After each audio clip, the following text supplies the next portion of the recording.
10ই April সরকার গঠন আর 17ই April Mujibnagar সরকারের শপথ গ্রহণ অনুষ্ঠান ছিল। এটি আমাদের জাতীয় জীবনের এক ঐতিহাসিক দিন।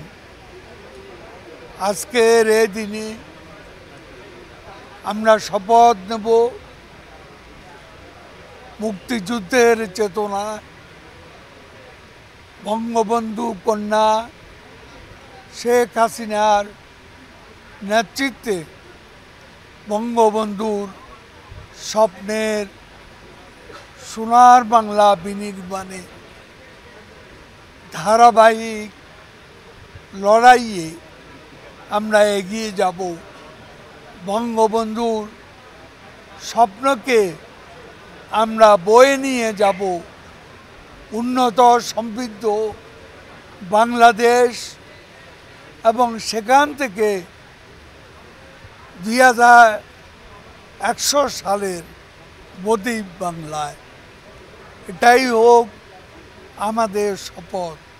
এটি আমাদের জাতীয় জীবনের এক ঐতিহাসিক দিন।